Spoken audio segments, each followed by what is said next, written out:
Hey guys, what's going on? It's Eli, back with another review video.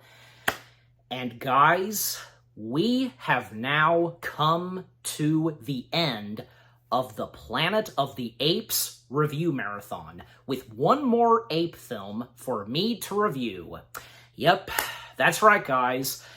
In conclusion, and to end off the Planet of the Apes review marathon, I'm going to be reviewing, finally, the last one that, following up to, Rise and Dawn, this Planet of the Apes trilogy. 20th Century Fox, they for sure did it. When they first did Rise, then again with, the next one, the follow-up to Rise, Dawn, and they did it again with the third installment, that being War for the Planet of the Apes. Yes, War for the Planet of the Apes. Yeah. Holy cow! This did not disappoint either. They did it again, a third time and such. Yeah, War for the Planet of the Apes. It was fantastic.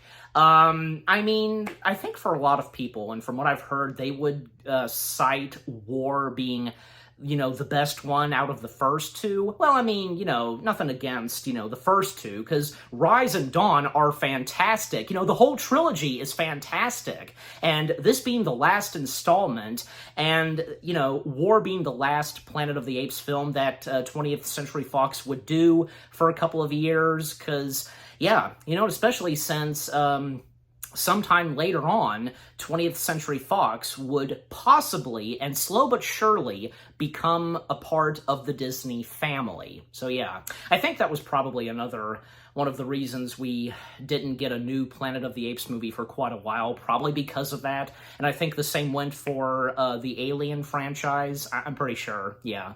Because, a lot of things that happened for 20th Century Fox, right as it seemed like they were going to be a part of the Disney family, which, of course, they did. And, you get my point. So, yeah. And War being the last ape film, where, it was still called Fox, and now, for it being called 20th Century Studios. But and I'm sure that goes for everybody else, like to still call it 20th Century Fox. Don't you think? Yeah. So, anyways, for War for the Planet of the Apes, I did at one point, in my review of Dawn, when I mentioned the name of the title of the third ape film, I did say War of the Planet of the Apes. There's no of after war. It's War for the Planet of the Apes. Correct myself. Because I'm glad that I've finally gotten to watch all three ape films from Rise, Dawn, and this. And again, War did not disappoint for me. The whole trilogy did not disappoint me whatsoever, and that goes for everybody else, and of course, like myself, the ape fans. But enough said. As always, read the description / the story. Caesar and his apes are forced into a deadly conflict with an army of humans led by a ruthless colonel. After the apes suffer unimaginable losses, Caesar wrestles with his darker instincts and begins his own mythic quest to average his kind.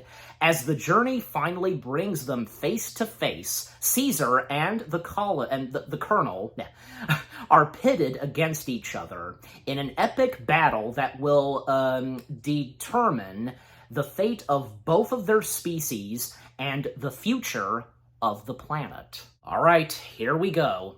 War for the Planet of the Apes itself. Yeah, just golly, because the opening to this, it doesn't disappoint, and you know right away that this is not going to be a disappointment. I think it's obvious. I love how when the 20th Century Fox logo shows, it plays a different kind of fanfare music, and the music is in the style of Planet of the Apes, that percussion and stuff like that. That's really cool. And speaking of the music, I'll go ahead and mention and talk about the music.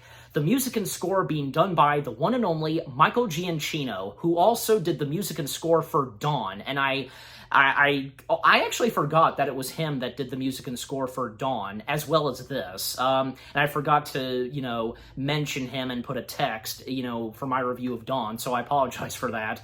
But yeah, Michael Giacchino, of course, knowing Michael Giacchino, he never disappoints with music, with the music and the score that he brings to whatever movie he does. He basically has done so many movies, from this, some Marvel films, and Batman, and not to mention, because I think, Michael Giacchino, as of now, seems to be kind of a lucky charm of music and score for Matt Reeves, because, well, after War, both Matt Reeves and Michael Giacchino, they, years later, would work again and do The Batman. So there you go. And like I said, Matt Reeves, after doing Planet of the Apes, he would go on to do Batman. And, as I said, him being the second director doing something Planet of the Apes and something Batman. And, with Tim Burton, like I said. So yeah. So, all right. So again, the music and score for War, fantastic. And I realized this, and I'm sure you guys would have noticed it too, like me. In this and in Dawn, I noticed that some bits and pieces of music sounded very similar to how it was in the original Planet of the Apes movies. Some specific pieces of music, if you know what I'm talking about. Yeah, because I'm sure Michael Giacchino, he must have done that on purpose and, doing bits and pieces of music as a nod to what it was like in the original. You know what I mean? So that's great to see. Okay, so yeah, again, the music and score, fantastic. So with the movie itself, because, after the logo showing, 20th Century Fox and a couple of other movie logos, because the opening to it, there's an opening text, like 3 texts, and 3 words that are in those texts. It's basically, these texts are recapping what happened in the last 2 Ape movies. What happened during those 2 Ape movies, from Rise, Dawn, and now War. And those 3 words, Rise, Dawn, and War, being in those texts, and how, they're very bright and then they turn to red, that's awesome. And then when it comes to War, then the logo shows. That is really awesome. And we see soldiers out in the woods. They're looking for the apes. And that's another thing, because I did forget to mention this in my review of Dawn, because the citizens / the colony, I should say, the colony in San Francisco, they were trying to reach out, and especially this is when they got power back, they were trying to reach to an army, the soldiers and such, for help and so on. And they did for sure. And what would happen this time in the next installment? Yeah, because now, thanks to Koba, now war has begun between the humans and the apes. And now the humans now against the apes, and the soldiers trying to find and locate them. And surprisingly, with the humans / the soldiers being led by their colonel, whom we don't see yet, but we hear a mentioning of him, and we even hear his voice on one of the, monitors and such, that the soldiers use. With the soldiers, and working with the soldiers, are a couple of apes. Yeah, and that's interesting, and that's confusing at first. Why are there a couple of apes working with them? Why? Shouldn't they be, but we do find out a little bit later why there are some apes working for the humans. And one of them is referred to as Red Donkey. Yeah. Is Red Donkey even listed on here? I'm not sure. I don't think so. But yeah, so I think, and that's another thing, because the apes are all referred to as donkeys. And one of the main gorillas that we see a lot in War, working alongside with, the humans, named Red Donkey. Because, the whole thing of soldiers, red, blue, and so on, that whole thing. So they seem to locate nearby apes and such, and then all hell breaks loose. Guns firing and so on. But then, at a certain point, the humans and the apes that are working with the soldiers slash the humans, they're losing to them, and the apes are taking them down, even when one soldier is trying to alert the colonel because, well, the captain was killed and such. And a couple of soldiers, including one of the primates, the gorilla, they survive, and they're taken in as hostages and so on. And then we see this from a point, like, one of the next shots we see, and with, these group of apes, we see it from an ape's point of view. Every ape is looking at whomever it is, and they're like, getting out of his way, and I think it's obvious who it is. Good old Caesar. And of course, Caesar, once again being played by the one and only, and the god of motion captures, as I like to refer to him, Andy Serkis, and him coming face to face with the surviving soldiers and the one surviving primate that is on their side, the humans. And we also get the returning appearances of Maurice, once again being played by Karen Konoval. I think I'm probably getting it right.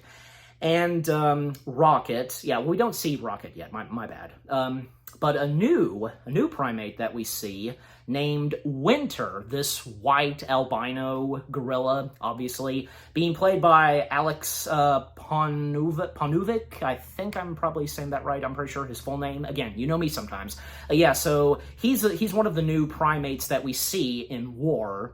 And Caesar confronting, the soldiers and the one ape that's on the human side, and telling them and setting them straight that he didn't start the war, Koba did, and he knows exactly why, the gorilla is, and as well as other primates, why some of them are joining the humans and such, because turns out there's a handful of primates that are still under the leader and, loyal ship and such, of Koba. Yeah, there are still some primates that still still follow the late Koba. Yeah, so that explains it. And basically what Caesar does next, well, he doesn't want to kill them. He does spare them, and by tying them up together on their horses and having them return to where they came from, and by having them give their colonel a message and such. And Maurice wondering, and once again we get the sign language thing, he asks Caesar if, the colonel will get the message, and so on.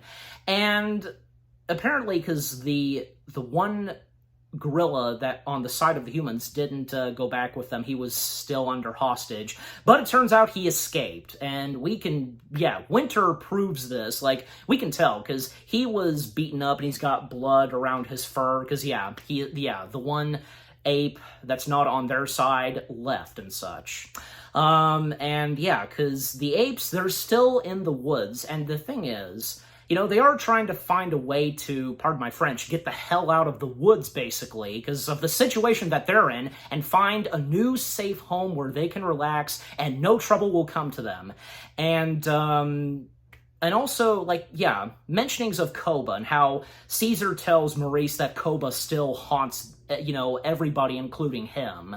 And then at one point, this is where we see Rocket and Caesar's son, Blue Eyes. They basically came back from a quest. And Blue Eyes, this time being played by Max Lloyd Jones.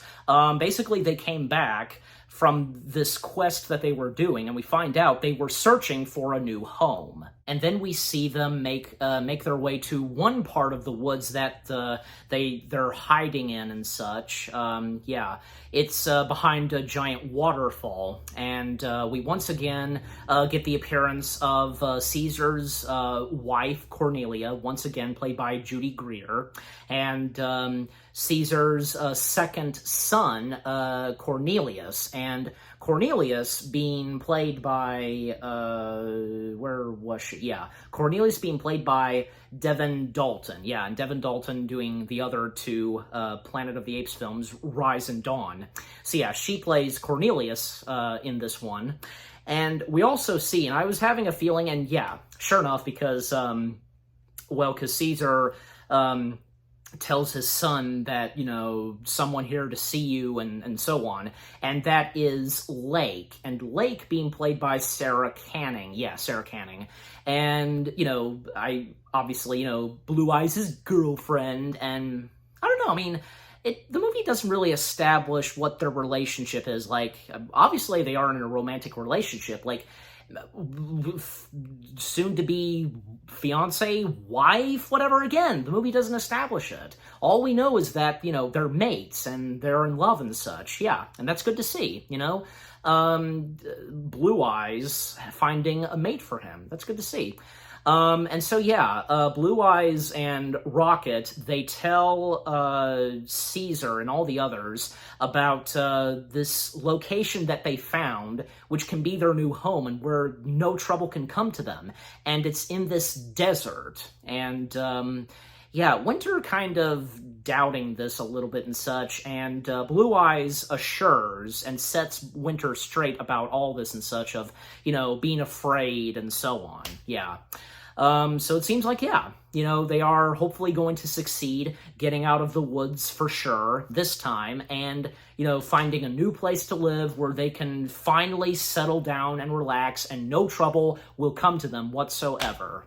And to speed things up, yeah, because, God, what happens next is Caesar, hears this commotion outside of the waterfall, and he sees, he is awake and such. I think he's caressing his wife's, head or something, and, these, green, reflecting lights are shining on him and such, and they're right outside of the waterfall, and oh boy, you could see, some soldiers coming down. That there's trouble lurking, and obviously, well, they knew where they're at, and how further they're in the woods, and, them being behind a waterfall, oh boy. And Caesar wondering what it was out there, and by reaching out for out in the waterfall, and he grabs this rope, and he knows that there's something wrong. And we also have, and I was wondering, because when he was going to be in this trilogy, maybe in Dawn, but no, in War, that being Luca being one of the new other main primate characters. Luca being played by Michael Adam Waite, if I'm saying the last name right. He informs Luca on what's going on and to search around and so on. And, at one point, because they do come across, I think one or two soldiers, and they execute them and such, the soldiers, that is, and they can hear on the monitors, the radios and such, that King Kong is dead, and, who did they kill and such? While Caesar was not in the same room, he goes back to where everybody was asleep and, where they're behind that waterfall. And he can see that there's one human about to exit out of that cave. And this is where we get the introduction and finally see the Colonel. And the Colonel being played by good old Woody Harrelson. And oh my gosh, he is good. He is so good in this. For one thing, he's Woody Harrelson. What more do I have to say about Woody Harrelson? And golly, his character in this, the Colonel, he is despicably evil. And we especially see because, well, them staring at one another. He's got some of that black paint stuff on him, that war paint, that stuff for soldiers. And Caesar turns, and he could see, and I was like, when I was watching this, I was like, oh man. We see that the Colonel brutally killed his wife and son! That is just, oh my freaking God. That moment right there, just, jeez. And Caesar, oh yeah, Caesar is for sure pissed. And he wants the Colonel dead. And him trying to chase after the Colonel, even jumping out for the rope and such, and when trying to climb up and get to the Colonel, well, the Colonel quick enough to cut the rope and such, and he falls down into the water. Because the aftermath of what just happened inside the cave and behind the waterfall, yeah, because now is the time for them to get out of there. And there is no sign at first of Caesar's second child, and son, Cornelius. And yeah, because when a group of the apes leave the room, Caesar being the only one there, and just, him grieving, and yeah, just give him some space and alone time for sure. Even, obviously, Maurice knew that, and knowing Maurice, of course. And yeah, I'll talk about I was going to say something about Maurice, but after I talk about this and so on, and until I get to Maurice some more. There's one moment where Caesar, he hears some wrestling, and he whips out, he gets out a gun or a staff, whatever, and, well, Cornelius, and thank God, Cornelius survived. He's okay, and yeah, it's nice to see that at least one of Caesar's family members, and especially one of his children, still alive. That's a good thing. And, well, because then we see that all the primates, they're ready to get moving and such, and head on to their new destination, to their new home at the desert. And Caesar decides that he will catch up with them later, because he wants to go after the colonel, just the colonel. And very smart on Caesar, because he knows the humans are not all to blame. It's just the colonel. He wants to kill just the colonel, and it's understandable, and rightfully so. And it's also nice to see that Lake, Blue Eyes' mate, it's a good thing that she survived, and, technically she's now part of Caesar's family. And because, well, Caesar, he turns to Lake, and, it's very nice and sweet what he says to Lake, you loved my son. Watch over and, take care, however he says it to Lake, basically telling her to look after and take care of his son Cornelius until he gets back. And, he tells Luca and Maurice and the others that, he wants to go alone. This is something he needs to do alone, and to get the colonel, just the colonel, and he does so. And, by telling everybody, the apes, to proceed on to their new home. And Caesar, at first, because, yeah, he's riding off by himself to go get the colonel. Well, Luca, Rocket, and Maurice tag along with Caesar. And even though Caesar does not like this, they want to go with him, especially since, well, Luca needs to be there with Caesar to protect him. Maurice needs to be with him to make sure that he gets back home to all the other primates alive. And as for Rocket, well, because, he went through the same thing just like Caesar now, because, well, Rocket, he lost his son Ash. And yeah, because now I know, and yeah, because I didn't quite realize this when I was watching and reviewing Dawn. Ash is a boy, and he is the son of Rocket, because, yeah, Koba murdering Ash, and, yeah, that must have been devastating for poor Rocket. So, a good reason why Rocket is joining alongside with Caesar. The same goes for Maurice and Luca, and thus, well, they do so. And, especially Luca, because there's one thing that was pointed out to Caesar early on. Turns out that Winter, the white albino gorilla, well, he basically fled and betrayed the primates and Caesar. And, we don't know, us audience, as well as Caesar and the others, where did Winter go? But I'm sure, I didn't get this feeling, but I'm sure some audience did, like, maybe Winter is with, but until I get to that. So they proceed on to their destination, and Luca, he thinks he knows, like, some of the other primates, like, working with the humans, knowing where the soldiers and the colonel would be at. And still, to speed things up, because, yeah, they get to this abandoned, like, little village and such, where these, like, houses are at, and, like, they kind of do a little search around, and, Caesar, like, going to one house, and Maurice, Luca, and Rocket, well, they come face to face. It doesn't take too long for them to come face to face with a human who was carrying some firewood, obviously, because seems like that's what he was doing, and telling the primates that he was going to put it down, and by dropping them, he whips out a gun, and they take him down. So yeah, well, actually, Caesar does, because, you know, before they did anything, Caesar, luckily, was right there and noticed this, and shot down that one human that was about to whip out a weapon. And then, because, well, they heard some wrestling in another one of those abandoned houses. All of them go in and investigate, and you know, they go into this one room, and they discover that in a bed lies a little human girl, and the little human girl being played by Amaya Miller, I'm pretty sure, yeah, Amaya, yeah. And I think it's obvious, even it was a little bit slowly but surely coming to me that was that her dad that they shot? And it doesn't take too long for Maurice to connect and grow a bond with the little girl, and it's nice to see, because, yeah, Maurice, you know, being friendly and such with the little girl, and, you know, wanting the little girl to get their trust and such, and it doesn't take too long for them to do so, and, gosh, when they're about to leave, and, well, Maurice, he wants to take, the human child with them and such. He wants to, even if Caesar doesn't want to at first. Even, like, one moment where we see the little human girl just staring at, well, the dead body of her dad.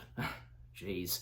And, well, you know, Maurice being very insistent, and, well, you know, who would see, like, Caesar, like, he wouldn't deny, you know, how can he deny Maurice, someone like Maurice? And who can argue with someone like Maurice? And again, because, yeah, now coming to me talking some more about Caesar, Maurice, getting mixed up. Maurice in War of the Planet of the Apes once again doesn't disappoint, and especially in this one, where, you know, a huge bond between Maurice and the little human girl, and the name of the little human girl and what they give her, the name that they give her, oh boy, because a familiar name in the Planet of the Apes franchise, and even probably not the same character. Besides, you know, other characters going by some of the same names as those in the original Planet of the Apes movies, aside from Caesar, okay? So, yeah.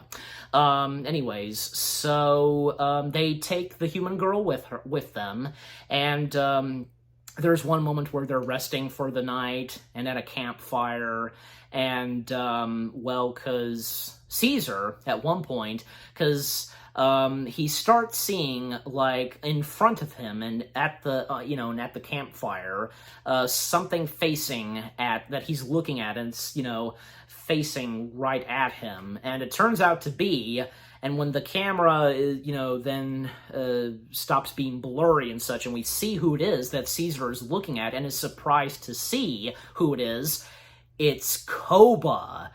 Yeah, and obviously this would have to be Koba in Caesar's dreams/visions, because, yeah. And Koba, once again, being played by Toby Cabell. And basically, it's the ghost of Koba that's, you know, at a couple of times in the movie, haunting Caesar, and Caesar waking up after having that horrible dream of seeing Koba.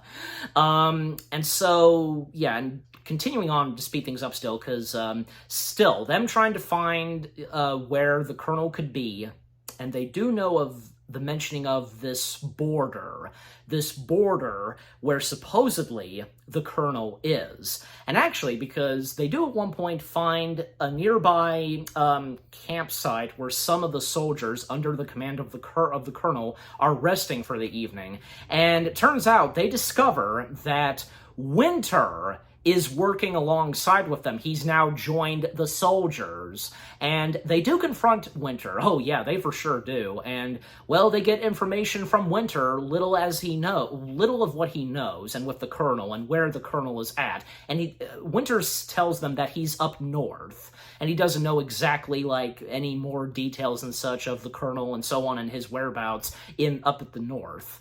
I think at one point, because, yeah, Winter almost about to alert the soldiers outside of the tent, they put Winter down, and Caesar, covering his mouth and such from making any noise and such, and the coast is clear, thank goodness, the soldiers not suspecting anything, and they go on about their business, and, well, apparently, because I'm not sure if, I don't know, because, like, Caesar accidentally, what? If he did or not, just, like, because Caesar was covering, Winter's mouth from, letting out anything, alerting the soldiers, because supposedly, probably not Caesar, no, because Caesar probably didn't intentionally do this and such. I mean, not only did he block his mouth, but also his nose nostrils. Winter apparently dies, like, golly, that was unexpected, like, again, because of what Caesar was doing, or was it something else? I don't know, but kind of sad. I mean, it's not that Winter, I don't think, and you can kind of see in the look in the face of Winter, that he didn't intentionally mean to do this. Because, well, he was told by that one guerrilla on the side of the soldiers that, the colonel can help Winter and such, and by being free and so on. So yeah. And I think, yeah, because after that, that's when the nightmare that Caesar has happens. And then when he wakes up, well, they do proceed on, and they're up at this tower trying to look for the soldiers, I assume. And at one point, we see someone sneaking up at the horses, and the little girl still being on one of the horses. And I was wondering, like, what's going to happen? Is this anonymous person about to attack the human girl or something? What's he going to do? And it looked like a little boy, and it seemed like it. And basically, we see that whoever it was in this winter coat was going for a weapon in one of the packs on the horse. Luca noticing this and roaring at that stranger and such. And well, that stranger, whoever it is, in that winter coat, flees. Steals one of their horses. He stole the white one. And, well, they don't fool around, because they start chasing him. Even the one that stole their horse and such, like, shot the gun and basically causing one of the tree branches, trying to fall on them. And they follow this stranger to this abandoned location, and they find the stranger in there, even whipping out their guns, and they can see where this stranger went into. And, because they what's the word? They set off their guns and such, that, and to alert him. And, well, what this stranger does, he throws the gun and also throws something else that he stole.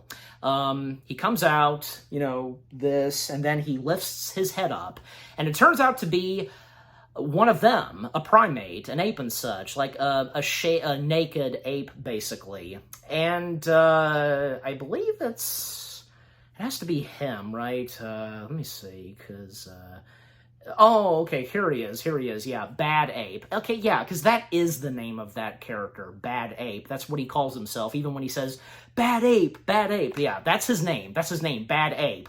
And Bad Ape being played by Steve Zane, yeah, with an H, if you know him. Like, I remember him best for, say, being in Daddy Daycare, and the voice of Runt the Litter in Disney's Chicken Little. Yeah, that's him. And I know he's done a lot of other stuff, but those are the two movies that come to mind when I think of him. So, you have those moments and such where an actor you think of, and that actor or actress, for a couple of movies that you've seen them in, you know what I mean? So, yeah, they meet with Bad Ape, and Bad Ape, well, explaining his background and such, and he used to live in this, I think, like, California zoo, yeah, and him, interacting with them and such, and, well, he's not a threat, obviously, and he does know about the border, this abandoned border that now, I think, yeah, the colonel and his soldiers have taken over and such, and have claimed,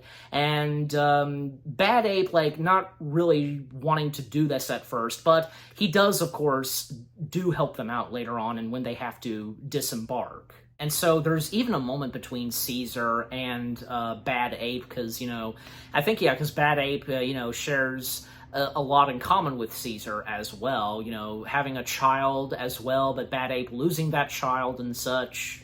Yeah, it's nice to see. Even Bad Ape gave something to the little human girl. Something like, it's like a license plate thing. One of those things that, would have a name and such on it. You know what I'm saying? And it was steel. And what that name is on that piece of steel, Nova. And, yeah, well, sure enough, because later on, that's what the little girl is now named and called. Nova. Yeah, nice. Nice one. Nice one, movie. And so, yeah, so they proceed on, they're about to disembark, and Bad Ape joining them in their herd, basically.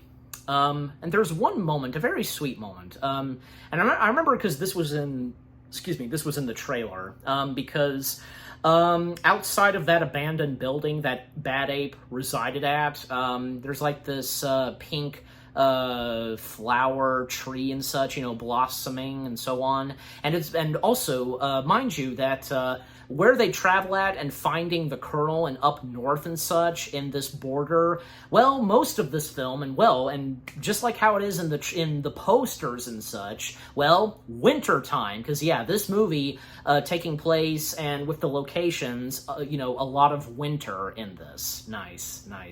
I think this is probably this is the first Planet of the Apes movie where we see winter. That's crazy. Not to mention, I did forget to mention this when I reviewed Dawn and now this.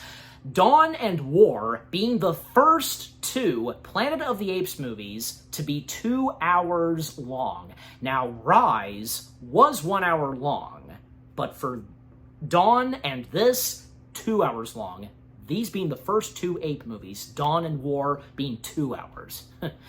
Anyways, so even like Tim Burton's Planet of the Apes, it was close to 2 hours long, yeah. But anyways, so the little human girl now would later be named Nova, trying to reach for one, blossom and such from the tree, like a pink blossom and so on, and Luca coming up to her, and this was very sweet of Luca. It's nice to see that, it shows that Luca is a gentle and sweet gorilla. Him getting it for her and putting it, in her hair and such, that's sweet of Luca.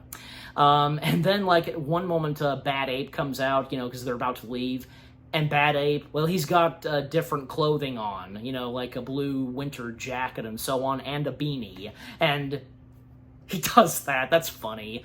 Yeah, the funny moments in this are pretty good, especially most of them being from Bad Ape, because yeah, Bad Ape being kind of the comedy relief of this movie. So yeah. Anyways, so they proceed on, and sure enough, and to speed things up, because yeah, they do find the border, the location of where supposedly the Colonel is. And it doesn't take too long, because when Caesar and Luca, they get a bit closer, well, how closer they get a little, doesn't take too long for two soldiers to pop up, and Luca, protecting Caesar from them. But of course, they are taken down and killed, and also thanks to Rocket when he shows up, because, he saw them. But then, Luca getting shot. Yeah, and oh my gosh, why Luca? And especially because of what just happened between him and the human girl now named Nova. Oh my gosh. You had to do it, movie. You just had to. Jeez. Well, yeah, because, yeah. Okay. Luca slowly but surely dying, and the little human girl now named Nova, getting very emotional and giving what Luca gave to her back to him and such, from that tree. That's just so heart-wrenching, and of course, sadly, Luca dies. It's unfortunate.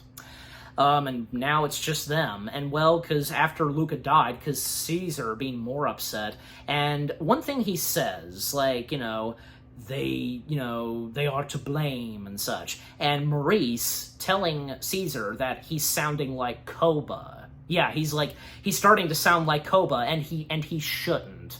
And Caesar, he then says that he needs to do this alone. He never should have had them tag along with him. And, well, Caesar does so. But obviously, knowing Maurice, Rocket, and the Nova, yeah, I'm just now going to call her Nova, because that's the name she's now given, and Bad Ape, they don't leave. They do stay close by where the border is. And, well, when Caesar approaches, it doesn't take too long for Caesar to be, under hostage and captured. Even one of the primates, the gorilla named Red Donkey, knocks out Caesar.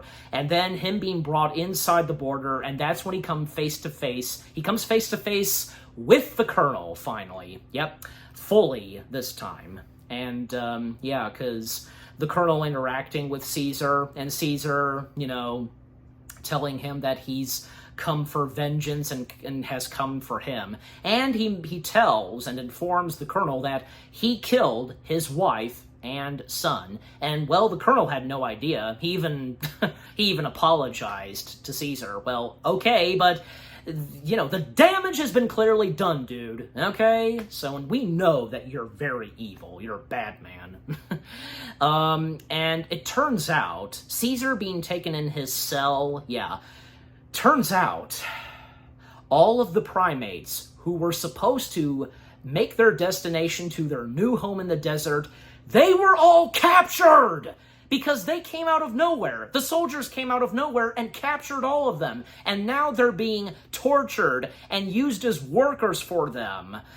Even, the children are separated from the adult apes. And Caesar just feeling so bad. Even Lake, thank goodness that she survived, as well as Cornelius. Yeah, Cornelius did survive as well. Lake assuring Caesar that, they went through so much and such. It's not that they're turning their back on Caesar. And there is one moment where Caesar's like, what have I done? And yeah, how was he supposed to know that something like this would happen? Really? Nothing intentionally and such, But yeah, and of course, obviously, it doesn't take too long for Maurice, Rocket, as well as Bad Ape and Nova to, look through the binoculars and see what's going on in the border, and seeing Caesar and all the other apes being held hostage and such in the border. And when Maurice passed the binoculars to Bad Ape, because he was like, oh no, why is everything so small? He was looking at them the other way. That was another funny moment. And yeah, it worked. Even though, because yeah, a lot of serious stuff going on in this movie, it doesn't hurt for at least for there to be a couple of funny moments, and especially for Bad Ape, and as long as they're done in the right way. And I think this movie successfully did so. So yeah, throughout this movie, just them being in the border and such, and also we find out, because yeah, let's go ahead and come to the one sequence where yeah, Caesar is brought in, meeting with the Colonel and such, and the Colonel giving a backstory on him and with what's going on, and it turns out there's other humans that are against the Colonel and his men. And they are the Northern Military. And yeah, there's a description on them, because yeah. The Northern Military was the remaining faction of the U.S. military located far north, yeah, and went to war with Colonel McAuliffe's Alpha Omega. That is the Colonel's name, but I'm just calling him the Colonel. That's what he technically is called. Even looking at it on the IMDb page.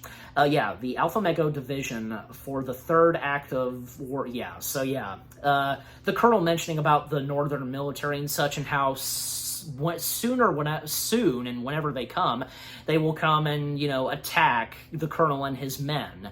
And also because early on, and I almost forgot to mention this, there was one moment where, and this is before they met Bad Ape, that they heard some gun firing. They thought that, well, maybe they noticed them or something, even when they went to hide and take cover. Well, they were firing and shooting at something else. It turns out they were firing the bad soldiers, I should say. They fired and shot their own soldiers. And when they come up to the dead soldiers, well, covered in snow, and they take off, parts of the, one part of the winter clothing that they have on that's covering their face. Yeah, them being shot, but one of them is still alive, even when Caesar asks him, why did they shoot you, and so on. And apparently because this one guy, this bearded guy, he's unable to talk. Even Maurice can sense that. And unfortunately, yeah, he did die. Even when Caesar told Omega to take Nova out of sight so, he can execute that one guy. And basically, because of the virus, because with what happened with the virus, how it was ineffectant with the chimps. It made them intelligent and smart, but it had a huge effect on the humans, starting at, the end of Rise and from there on in Dawn. Well, what happened, and in the events of war, basically, what happened with the virus, it hadn't happened to all of the humans, but basically, the humans getting affected by the virus from, the drug and such, the cure, basically caused them to be nonverbal and such, and to be a completely different person. It's like their humanity and such was taken from them, and however, the Colonel says it. Even telling Caesar that, he too lost a son because his son was affected by it, as well as the son's carer and I think psychologist or whatever that got affected too. And the Colonel, what he says to Caesar, another thing he says to Caesar, the Colonel having to shoot his own flesh and blood to save and to free his son, basically, for the sake of the son and so on, to save him, and you get my point. And there's even, and also, because Caesar brought this up, and because, the Colonel going into this entire speech and such, Caesar mentioning one word, mercy. And yeah, this kind of sets off the Colonel and such, of mercy between, the humans and, the apes. So you get my point. And yeah, it's just crazy, and really good dialogue, and that was given to the Colonel, and the performance that Woody Harrelson gives, it's just fantastic. Woody Harrelson, like I said, he's Woody Harrelson. He never disappoints in anything, even if him being one of those actors, being like, even if he's in a movie that's kind of he's still good. We still love him, and yeah, and more with the border, the prison play, the cages and prison for the apes, and to speed things up some more, because yeah, them being treated very badly, because they haven't had food and water since they first arrived. And basically, they're forcing the apes to work and such with what they want to do and so on. And even, yeah, again, some of the primates that, being loyal to Koba, working with the Colonel and the soldiers, them just, being so bad to their own kind. Even, Caesar noticed this early on and before he got captured, a couple of his primates being tied up and such like scarecrows. And the same thing happens to Caesar.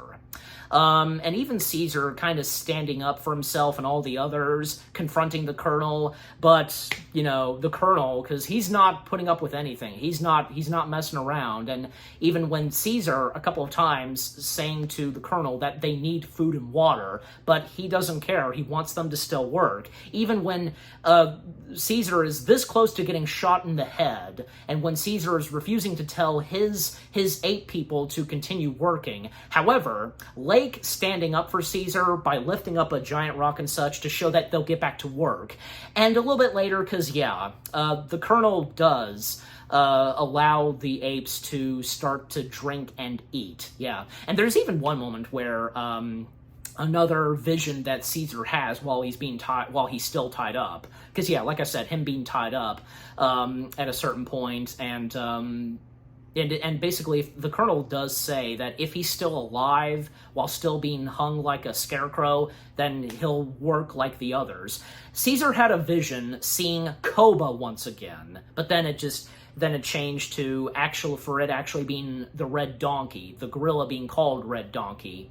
Also, back to Maurice, Rocket, Bad Ape, and Nova. Well, they're trying to figure out how to save Caesar and to get the others out of there. And at one point, because, yeah, Bad Ape, he kind of slipped and fell down below. Turns out there are underground tunnels and caves and such. And that is the ticket for them, you know, and slowly but surely figuring out a plan how to get them out. Even getting some help from Caesar, because, yeah, and to speed things up still, because, yeah, them underground and such, and them making some progress and trying to figure out and make plans for the Great Escape, you know, for all of them to get out of there. And like I said, Caesar helping out as well. And there is another moment between Maurice and the little human girl, now called Nova, because, you know, well, Maurice helping out to her by calling her Nova. That, you know, even she was asking Maurice, is she Ape? And Maurice tells her that you are Nova. And a very rare moments where Maurice does speak English, because, you know, most of the time the apes are speaking sign language, only Caesar doing a lot of talking, but there are a couple of times where he would speak English, okay? So yeah. Even Rocket has at times spoken English. And you know what? Same goes for Bad Ape, doing a lot of talking. He didn't know how to speak their language, Psi language. So yeah, Caesar speaking English and such, yeah. So them getting like Caesar and the other apes their attention and such, even Koba helping out Caesar, but even because, actually, now I remember, because I almost forgot this. One moment where Nova goes in the border, going through the wall / the gate entrance, and that's the thing, because yeah, like this whole thing of building a wall, yeah. Well, Nova going in there, even Bad Ape telling her, no, don't, well, her going in and helping out Caesar, giving him some water, even giving Caesar this doll that she had. Yeah, this doll that she had. Giving it to Caesar, and the thing is, Nova, she can't speak English either. I did almost forget to mention that. And while that was happening, I was like, and I'm pretty sure that goes for everybody else, I was like, oh my gosh, like, just at any time, just at any moment, is she gonna get noticed? Like, they better not harm the little girl. They better not harm Nova. I swear to God. But sure enough, yeah, it didn't seem like it was happening. But at some point, the soldiers, they were coming out. And, well, because Caesar telling Nova to go hide. And, you know, it seemed like, well, the risk of them finding Nova, but Koba stepping in and distracting the soldiers. Yeah, he sacrifices himself going in there and being put in a cage as well. And, well, even though, because, yeah, he got captured and such, it does go according to plan, and it goes along with the plan now that he's been put in the border and in the cage with all the others. And, well, Koba telling Lake and all the others that there is a plan that they're doing. And to speed things up some more, because, yeah, the plan is still going along well by, you know, opening some holes up top and such, and, yeah, it's coming along. And until one day, well, the time has come for them to escape. And also, I did forget to mention the specific name of the border. It's the border, formerly the California Border Quarantine Facility. Yeah, and the description, I'm reading it, was, yeah, it was a former quarantine facility and weapons depot, yeah, located somewhere in the Sierra Nevada, serving as the headquarters for Alpha Omega and paramilitary faction. It was destroyed during the Battle of the Border. Yeah, so that's the full description, such, and more on this border. Yeah, and okay, so, and to speed things up still, because yeah, them making the escape and even like getting one soldier's attention, and by throwing poop at him, and of course he's pissed off and like, who did that and such, and well, because I think it was Rocket, yeah, because you know, each of them like throwing poop at him, and then from below, because I think, yeah, Maurice grabbing, it's either one, like grabbing the soldier's legs, taking him down, and now Maurice having the weapon and such, and throwing them the keys so they can get out of there. And well, yeah, because they get out of there, they're reunited with the ape children, and of course, Caesar reunited with his second and now only son, Cornelius. Yeah, a happy reunion right there. So they make their escape, and they successfully do so. That is up until, well, the northern military show up. Yeah, I mean, they start to, but right before that, well, because Caesar still wanting to confront and take on the colonel, and because, yeah, well, yeah, the northern military have shown up, and well, yeah, the apes couldn't have picked a perfect timing to get out of there, so they too don't get killed by the northern military.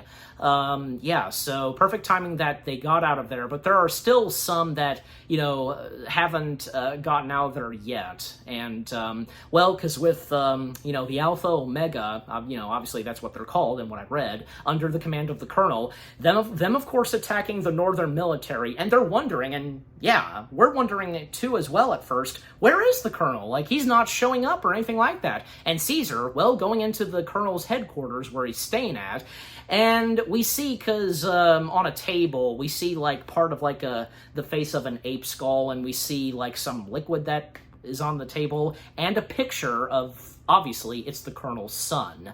And, well, Caesar can see in another part of that room, well, the colonel is in bed. He's kind of down and such, like, off the side of the bed, the tip of it, and he's kind of dripping blood and such, and, well, even Caesar going for a gun and pointing it directly at the colonel, and the colonel looking up, and him just, and it, you know instantly right there, he's been affected as well! And it turns out, and no wonder, because, well, he has the doll that Nova had, because, well, again, Nova giving the doll to Caesar, and at one point, when they take Caesar out of his cage, the colonel notices the doll and wonder, you know, how he got it and such. So he takes it with him, and yeah, obviously, because Nova touched it, well, it being contagious, and he touched it, now he's infected too. And Caesar, he's this close to shooting and murdering the colonel. Even the colonel wants him to kill him,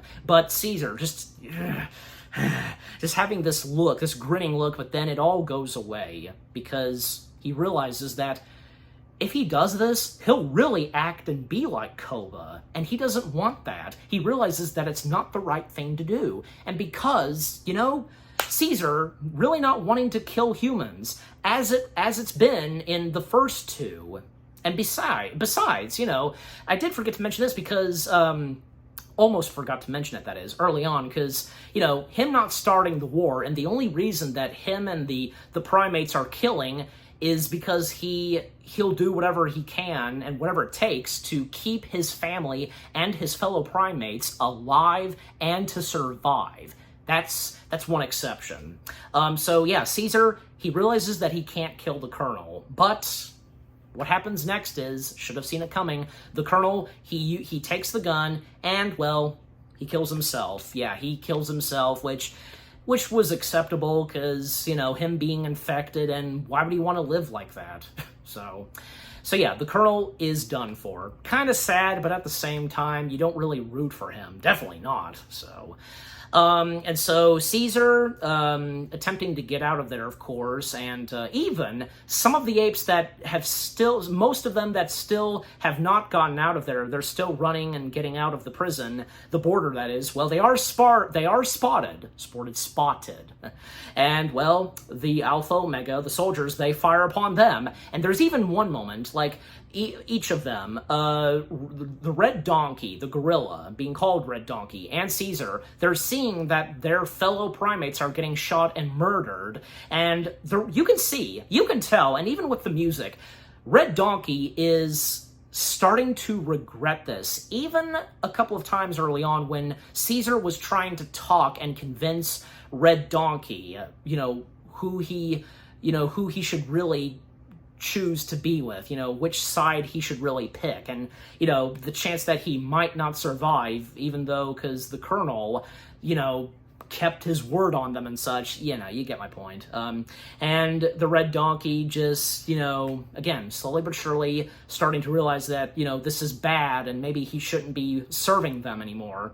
And, well, because for Caesar, well, he grabs some equipment and such and a couple of bombs because he notices, because a couple of diesel fueling tanks, some of them are starting to leak, and that's the ticket to, well, use grenades and throw them and causing them to explode and to defeat the Alpha Omega. And Caesar's about to do so, but he gets shot, by an arrow, that kind of rifle weapon. And, well, Red Donkey noticing this, and because he was ordered by one soldier to whip out a tanker gun, whatever it's called specifically, and, well, sure enough, the one soldier that used the rifle gun on Caesar, well, he gets shot and destroyed by the Red Donkey. And then the one soldier who ordered the Red Donkey to, get out a weapon, noticed this and, well, executed the Red Donkey for disobeying. And, well, what Caesar does next, with how much strength he has left, because of how severely wounded he is, throwing those grenades at that one diesel fueling tank, and, well, this causes a huge explosion, and those soldiers on top of that wall/gateway,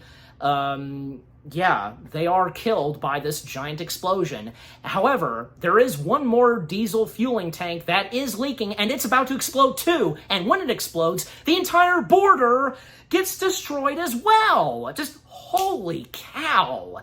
Well, that right there, because all of the soldiers being defeated once and for all. And even when the rest of the Northern military show up, because when they show up and checking to make sure if everybody has been defeated and so on, well, yeah, they realize that, yeah, the border has been destroyed, and all of them start chanting and cheering, and Caesar hiding from them up until, well, he apparently just, he stood up and exposing himself and showing off, revealing himself to the Northern military. And one by one, they start, one of each of them, noticing Caesar, and the chanting and cheering starts to calm down and go silent. And yeah, they all notice and see Caesar, and one of them about to, raise their guns. But because of that huge explosion that destroyed the border, well, if things couldn't get any worse, a huge avalanche starts showing up. The Northern military, pardon my French, tries to get the hell out of there, and so does all of the primates that have escaped, as well as Caesar. That avalanche sequence, oh my gosh, it was fantastic and just intense all at the same time.